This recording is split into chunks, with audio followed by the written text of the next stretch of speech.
STF ও কাছাড় পুলিশের যৌথ অভিযানে বৃহৎ পরিমাণে ড্রাগস জব্দ সোনাবাড়ীঘাট এলাকা থেকে আটক এক ড্রাগস পাচারকারী। শনিবার রাতে ড্রাগস বিরোধী অভিযানের সময় এসটিএফ চিফ পার্থ সারথী মহন্ত কাছাড় পুলিশ জেলার সোনাবাড়ীঘাট এলাকায় ড্রাগস অভিযান চালানোর সময় একটি বাইকে তল্লাশি চালিয়ে বাইক থেকে 60,000 ইয়াবা ট্যাবলেট সহ 125 গ্রাম হেরোইন জব্দ করে।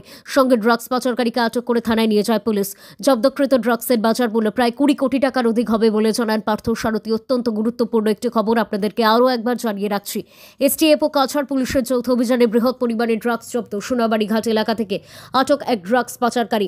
শনিবার রাতে ড্রাগস বিরোধী অভিযানের সময় এসটিএফ চিফ পার্থ সারথী মহন্ত ও কাছাড় পুলিশ কাছাড় জেলার সোনাবাড়ীঘাট এলাকায় ড্রাগস অভিযান চালানোর সময় একটি বাইকে তল্লাশি চালিয়ে বাইক থেকে 60,000 ইয়াবা ট্যাবলেট সহ 125 গ্রাম হেরোইন জব্দ করে। সঙ্গে ড্রাগস পাচারকারীকে আটক করে থানায় নিয়ে যায় পুলিশ। জব্দকৃত ড্রাগসের বাজার মূল্য প্রায় 20 কোটি টাকার অধিক হবে বলে জানান পার্থ সারথী মহন্ত। ব্যুরো রিপোর্ট, নিউজ অবিকল। আজি কিছু সময় আগতে কাছাৰত আৰক্ষীয়ে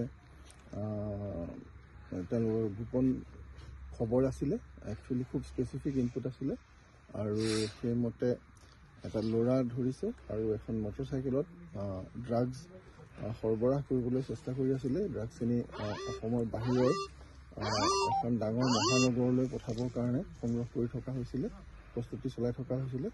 সেই সময়ত কাছাৰ আৰক্ষীয়ে এই ড্ৰাগছখিনি জব্দ কৰে। এই ল'ৰাটোক এৰেষ্ট কৰিছে। 60,000 ইয়াবা টেবলেটছ আৰু 125 গ্ৰাম হেৰইন ইয়াত ধৰা পৰিছে। এইখিনিৰ যিটো ফাইনেল, সাধাৰণতে এই ড্ৰাগছবিলাক য'লৈ যায় ধনী মহানগৰ, তাত ষ্ট্ৰীট প্ৰাইচ হ'ব নিয়েৰলি 20 কোটি টকা। এইখিনি চলি আছে, এইখিনি ওলাব বস্তুটো আৰু এই তাৰপিছত আমি চলাম।